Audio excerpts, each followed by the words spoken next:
चौथा दरवाजा है ब्रह्म ज्ञान। चार दरवाजे ने मुक्ति दे। मन्ना भाव है मोख द्वार। ਜਿਹੜਾ ਮੰਨਣ ਕਰਦਾ ਨਾਮ ਦਾ ਉਹ ਮੁਕਤੀ ਦਾ ਦਰਵਾਜ਼ਾ ਪ੍ਰਾਪਤ ਕਰ ਲੈਂਦਾ। ਇਹਨਾਂ ਚਾਰਾਂ ਵਿੱਚੋਂ ਜੇ ਇੱਕ ਦਰਵਾਜ਼ਾ ਵੀ ਮਿਲ ਗਿਆ ਤਾਂ ਬਹੁਤ ਵਧੀਆ। ਕਲਯੁਗ ਦੇ ਵਿੱਚ ਨਾ ਤਾਂ ਵਾਸ਼ਨਾ ਰੁਕ ਸਕਦੀਆਂ ਨੇ, ਨਾ ਹੀ ਸੰਤੋਖ ਆਉਂਦਾ ਮਨ ਨੂੰ, ਨਾ ਹੀ ਬ੍ਰਹਮ ਗਿਆਨ ਹੋ ਸਕਦਾ। ਕਲਯੁਗ ਦੇ ਵਿੱਚ ਇੱਕੋ ਹੀ ਚੀਜ਼ ਵੱਡੀ ਹੈ ਜਿਹੜੀ ਆਪਾਂ ਸੌਖੀ ਪ੍ਰਾਪਤ ਕਰ ਸਕਦੇ ਹਾਂ। ਧਨ ਧਨ ਸਤ ਸੰਗਤ ਜਿਤ ਹਰ ਰਸ ਪਾਇਆ, ਮਿਲ ਜਨ ਨਾਨਕ ਨਾਮ ਪ੍ਰਗਾਸ।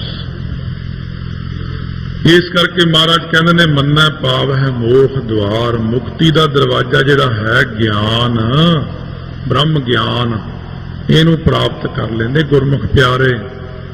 ਇਸ ਪ੍ਰਕਾਰ ਪਾਉਂਦੇ ਹਨ ਕਲਿਆਣ। ਮੰਨੈ ਪਰਿਵਾਰੈ ਸਾਧਾਰ। ਇੱਕ ਪ੍ਰਤੱਖ ਪਰਿਵਾਰ ਹੈ ਆਪਣਾ, ਇੱਕ ਇੰਦਰੀਆਂ ਦਾ ਪਰਿਵਾਰ ਹੈ, ਇੱਕ ਅੰਦਰ ਮਨ ਦਾ ਪਰਿਵਾਰ ਹੈ। ਇਹ ਤਿੰਨ ਪਰਿਵਾਰ ਨੇ ਜਿਨ੍ਹਾਂ ਦੇ ਰਾਹੀਂ ਆਪਾਂ ਨੇ ਕਲਿਆਣ ਪਾਉਣਾ। ਇੱਕ ਤਾਂ ਹੈ ਕਿ ਗੁਰਮੁਖ ਆਪਣੇ ਪਰਿਵਾਰ ਨੂੰ ਹੀ ਸੁਧਾਰ ਲੈਂਦੇ, ਜਿਵੇਂ ਭਗਤ ਕਬੀਰ ਜੀ ਨੇ ਕਮਾਲਾ ਕਮਾਲੀ ਲੋਈ ਸਣੇ ਸਾਰਾ ਪਰਿਵਾਰ ਤਾਂ। ਇਸੇ ਪ੍ਰਕਾਰ ਬੜਿਆਂ ਗੁਰਸਿੱਖਾਂ ਨੇ ਆਪਣੇ ਗ੍ਰਸਤੀ ਜੀਵਨ ਵਿੱਚ ਪਰਿਵਾਰ ਦੀ ਕਲਿਆਣ ਕੀਤੀ ਤੇ ਪਰਿਵਾਰ ਦਾ ਕਲਿਆਣ ਕਰਨਾ ਵੀ ਚਾਹੀਦਾ। ਪਰਿਵਾਰ ਦੇ ਮੁਖੀ ਦੇ ਸਿਰ ਤੇ ਇੱਕ ਸਾਰੀ ਗੱਲ ਖੜੀ। ਜੇ ਮੁਖੀ ਬੰਦਾ ਅੰਮ੍ਰਿਤ ਛਕਦਾ, ਬਾਣੀ ਪੜ੍ਹਦਾ, ਫਿਰ ਉਹ ਕਲਿਆਣ ਦਾ ਹੱਕਦਾਰ ਹੋ ਜਾਂਦਾ। ਪਰ ਨਾਲ ਪਰਿਵਾਰ ਨੂੰ ਵੀ ਨਾਲ ਲਾਉਣਾ ਕੋਸ਼ਿਸ਼ ਕਰੋ। ਅੱਗੇ ਤਾਂ ਉਹਨਾਂ ਦੇ ਕਰਮ ਹੁੰਦੇ ਨੇ, ਬੱਚਿਆਂ ਦੇ, ਰਿਸ਼ਤੇਦਾਰਾਂ ਦੇ। ਥੋੜਾ ਥੋੜਾ ਕਰਕੇ ਪ੍ਰੇਰਣਾ ਦਿੰਦੇ ਜਾਓ ਅੰਮ੍ਰਿਤ ਛਕਣ ਦੀ, ਬਾਣੀ ਪੜ੍ਹਨ ਦੀ।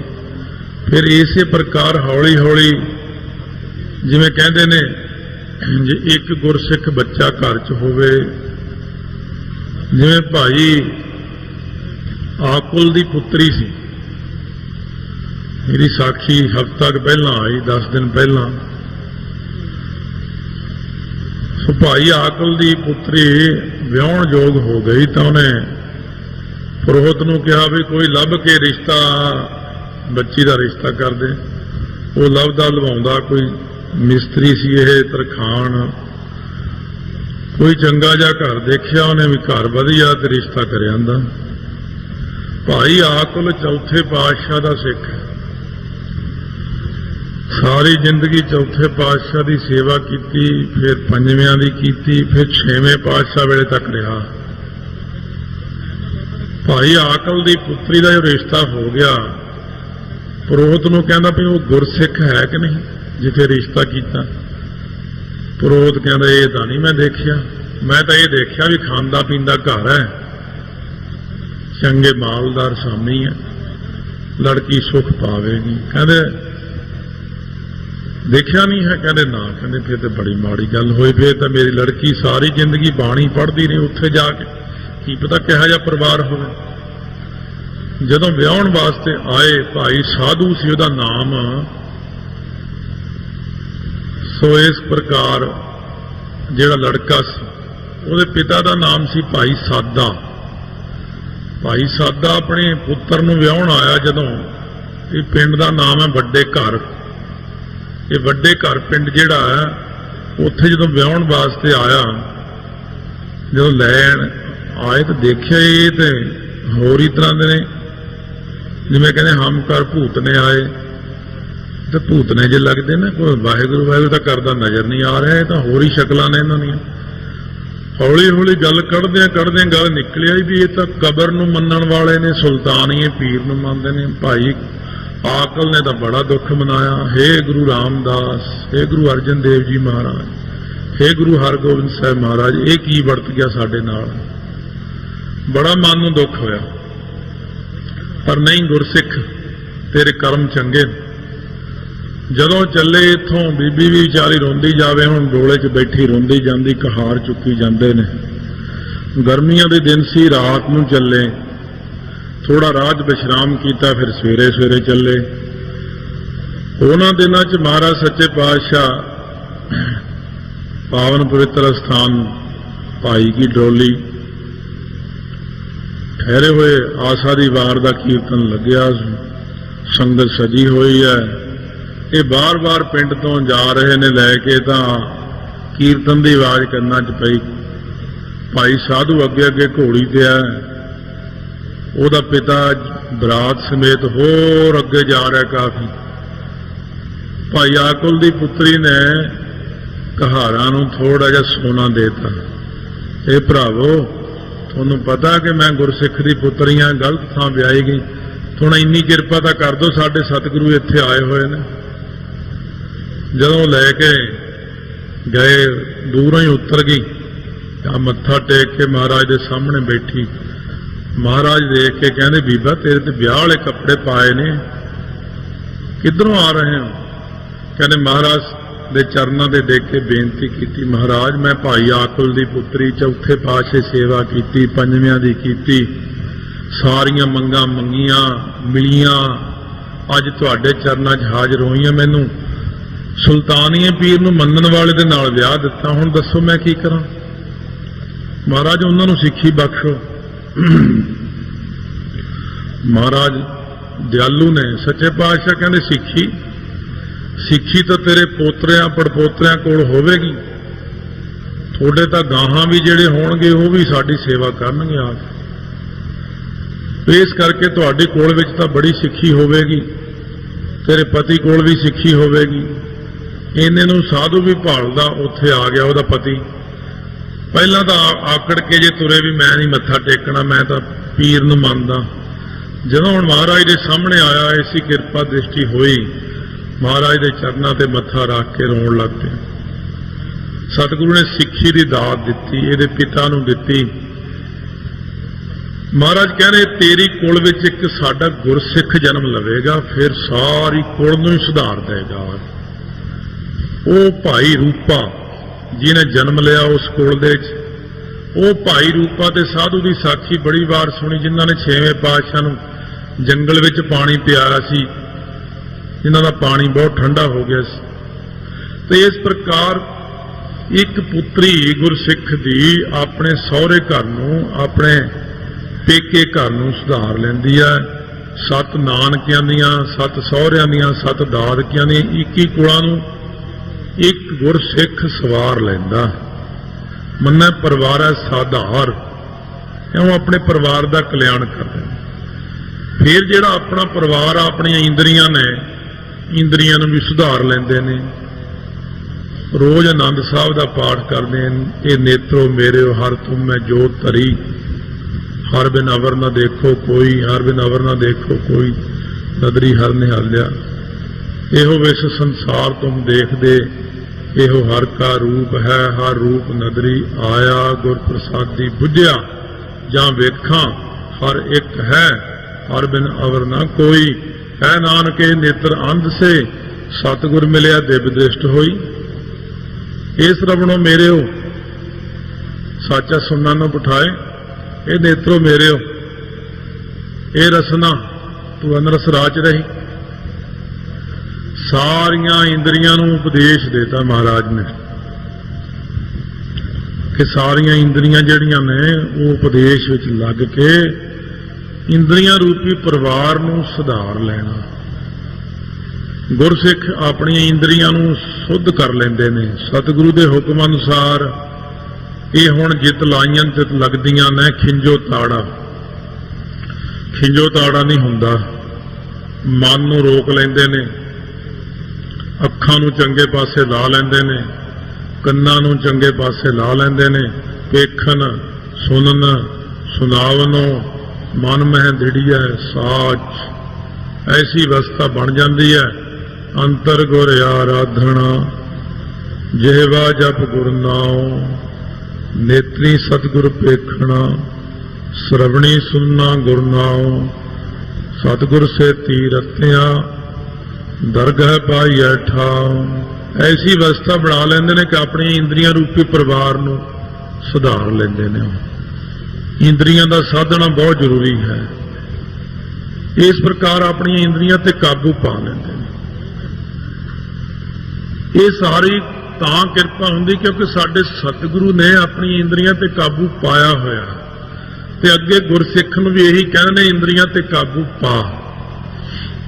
ਜਿਹੜੇ ਅੱਜ ਕੱਲ ਦੇ ਗੁਰੂ ਨੇ ਉਹ ਕਹਿੰਦੇ ਜੋ ਮਰਜ਼ੀ ਖਾਓ ਮੌਜਾਂ ਕਰੋ, ਕਿਉਂਕਿ ਉਹ ਗੁਰੂ ਵੀ ਹੈ ਜਾਂ ਚੇਲੇ ਵੀ ਉਹੋ ਜਿਹੇ ਨੇ। ਪਰ ਸਾਡੇ ਸਤਿਗੁਰੂ ਤਾਂ ਆਪ ਆਪਣੇ ਪਰਿਵਾਰ ਨੂੰ ਇੰਦਰੀਆਂ ਨੂੰ ਖਿੱਚ ਕੇ ਰੱਖਦੇ ਨੇ, ਆਪਣੇ ਕਾਬੂ 'ਚ ਰੱਖਦੇ ਨੇ ਤੇ ਗੁਰਸਿੱਖ ਨੂੰ ਕਹਿੰਦੇ ਕਿ ਇਹਨਾਂ ਨੂੰ ਕਾਬੂ 'ਚ ਰੱਖਿਆ ਕਰ। ਇਸ ਪ੍ਰਕਾਰ ਦੇ ਨਾਲ ਇਹ ਪਰਿਵਾਰ ਹੈ ਇੰਦਰੀਆਂ ਦਾ ਬਾਹਰਲਾ। ਹੁਣ ਆ ਜਾਓ ਬਿਲਕੁਲ ਅੰਦਰ, ਇੱਕ ਮਨ ਦਾ ਪਰਿਵਾਰ ਹੈ ਅੰਦਰ। ਇਸ ਪਰਿਵਾਰ ਨੂੰ ਵੀ ਸੁਧਾਰਨਾ ਹੈ। ਜਦ ਤੱਕ ਇਹ ਤਿੰਨੇ ਪਰਿਵਾਰ ਨਹੀਂ ਸੁਧਰਦੇ ਉਦੋਂ ਤੱਕ ਭਗਤੀ ਨਹੀਂ ਹੁੰਦੀ। ਇਹ ਜਿਹੜਾ ਮਨ ਦਾ ਪਰਿਵਾਰ ਹੈ ਇਹ ਨੇ ਮਨ ਦੀਆਂ 5 ਬਿਰਤੀਆਂ। ਜਦ ਤੱਕ ਇਹ 5 ਬਿਰਤੀਆਂ ਨਹੀਂ ਆਪਾਂ ਸੁਧਾਰਦੇ, ਪ੍ਰਮਾਣ ਬਿਰਤੀ ਦੇਖਣ ਵਾਲੀਆਂ ਚੀਜ਼ਾਂ 'ਚ ਮਨ ਨੇ ਪਰਚਣਾ, ਕਿਉਂਕਿ ਅੱਖਾਂ ਜਿਹੜੀਆਂ ਨੇ ਖੁੱਲੀਆਂ ਨੇ, ਇਹ ਜਿਹੜੀ ਵੀ ਚੀਜ਼ ਨੂੰ ਦੇਖ ਲੈਂਦੀਆਂ ਨੇ ਉਹ 'ਚ ਪਰਚ ਜਾਂਦੀਆਂ ਨੇ। ਇਸ ਕਰਕੇ ਅੱਖਾਂ ਜ਼ਿਆਦਾਤਰ ਜਾਂ ਤਾਂ ਬੰਦ ਹੀ ਰੱਖੋ ਅੱਧ ਪਚਦੀਆਂ, ਜਾਂ ਮਹਾਰਾਜ ਦੇ ਸਰੂਪ ਤੇ ਧਿਆਨ ਕਰੋ, ਬਹੁਤਾ ਖੱਬੇ ਸੱਜੇ ਨਾ ਦੇਖੋ। ਪ੍ਰਮਾਣ ਬਿਰਤੀ ਹੈ। ਪ੍ਰਮਾਣ ਦੀਆਂ 3 ਕਿਸਮਾਂ ਨੇ। ਜਾਂ ਫਿਰ ਕੋਈ ਬਾਹਰ ਖੜਕਾ ਆ ਗਿਆ ਵੀ ਉਹ ਬਾਹਰ ਪੱਥਰ ਕੱਟਣ ਵਾਲੀ ਮਸ਼ੀਨ ਚੱਲਦੀ ਹੈ, ਖੜਕੇ 'ਚ ਧਿਆਨ ਚ ਲੈ ਗਏ। ਕੋਈ ਹੌਰਨ ਵੱਜ ਗਿਆ ਉਥੇ ਧਿਆਨ ਚ ਲੈ ਗਿਆ। ਕੋਈ ਵੀ ਖੜਕਾ ਆ ਜਾਏ, ਕੋਈ ਖੁਸ਼ਬੂ ਆ ਜਾਏ ਅਚਾਨਕ, ਤਾਂ ਵੀ ਆਪਣੀ ਬਿਰਤੀ ਖਿੰਡ ਜਾਂਦੀ। ਇਹ ਕਾਹਦੀ ਖੁਸ਼ਬੂ ਹੈ?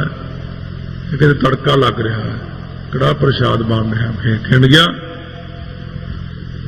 ਇਸ ਤਰ੍ਹਾਂ ਕਰਨ ਦੇ ਨਾਲ ਜਾਂ ਕਿਤੇ ਬੈਠੇ ਬੈਠੇ ਦੂਰੋਂ ਕਿਤੇ ਧੂਆਂ ਦੇਖ ਗਿਆ, ਐਂ ਪ੍ਰਤੀਤ ਹੁੰਦਾ ਕਿਤੇ ਅੱਗ ਲੱਗ ਗਈ।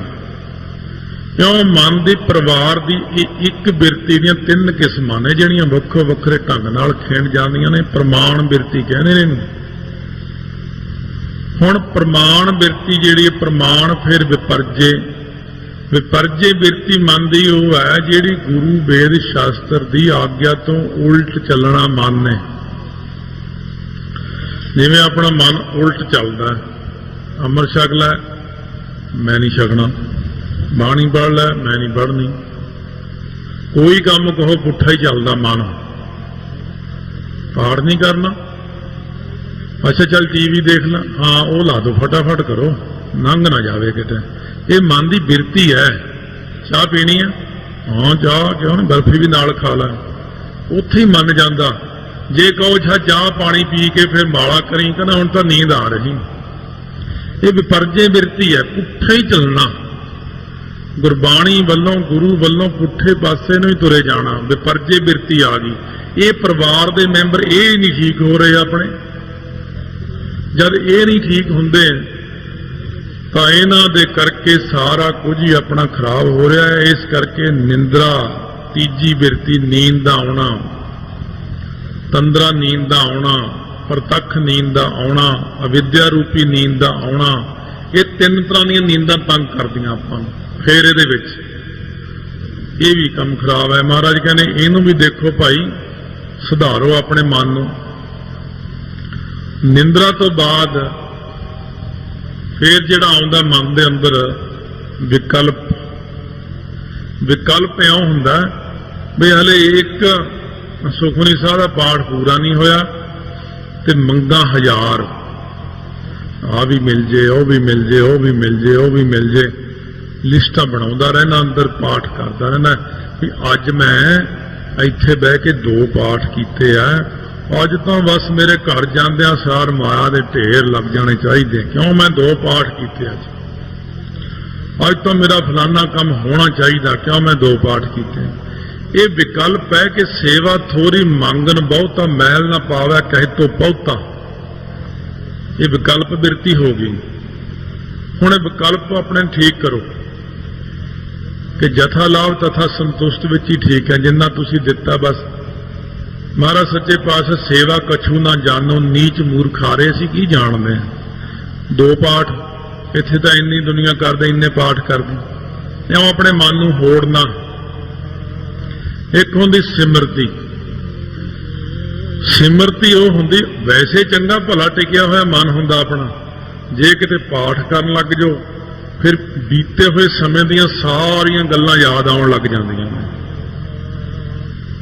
चंगा भला मन टिकिया होया बाणी पढ़न वेले इंनियां गल्लां याद आउंदियां ਜਿਹੜੀਆਂ ਆਪਾਂ ने कदे सोचियां भी नहीं हुंदियां। ਉਹਨੂੰ ਕਹਿੰਦੇ सिमरती, क्योंकि मन का टिकाव होना शुरू हुंदा। ज्यों ही मन की एकाग्रता हुंदी, एकाग्रता विचों बहुत कुछ निकलदा, ਉਹਦੇ करके आप परेशान हो जाते। महाराज कहने अपने मन के परिवार के ये 5 अंदर भी मैंबर ने, इन्हां दा भी ख्याल कर लो कि इन्हां नूं किवें सुधारना। सौखा तरीका तो उही है कि गावी है, सुनी है, मन रखी है, भाव सब तो सौखा तरीका। एक तो गुरसिख अपने प्रतख परिवार नूं सुधारदा है, अपनियां कुलां नूं सुधारदा है, ते एक वो अपने शरीर नूं सुधारदा है, एक अंदरले परिवार नूं सुधारदा है। सत संतोख दया धर्म विचार शुभ गुणां नूं सुधारदा अंदर, ते अवगुणां नूं बाहर कढदा। इस तरह गुरसिख आप शुद्ध हुंदा, दूजिआं नूं शुद्ध करदा। मन्नै तरੈ तारे गुर सिख, पहला तो गुर नूं लाओ, क्यों जेडे सतगुरु जी ने ये आप पहला बाणी दा मनन करते ने, आप पहला तरदे ने। सो इस करके भारी करी तपस्या वड्डे भाग हर स्यों बण आई। भाई गुरदास जी गुरु नानक देव जी बारे लिखते हैं, गुरु नानक देव जी ने पहला आप तपस्या की, फिर 10वें पातशाह कहते ने ए विद करत तपस्या भयो दवै ते एक रूप होए गयो। सतगुरु ने पहला आप खुद सुनना किया, उसका मनन किया, उसकी कमाई की, फिर आप तरके जब दवै ते एक रूप होए कोई भी अवस्था चले गए तो आपां नूं तारन वास्ते अवतार धारिया। पहला तो गुरु साहब जी आप तरदे ने मनन करके,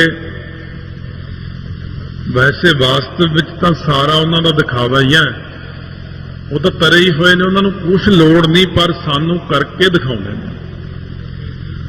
इस करके फिर जेडे गुरसिख ने मन्ना तरੈ तारे गुरसिख, फिर गुरसिख आप मनन करते ने।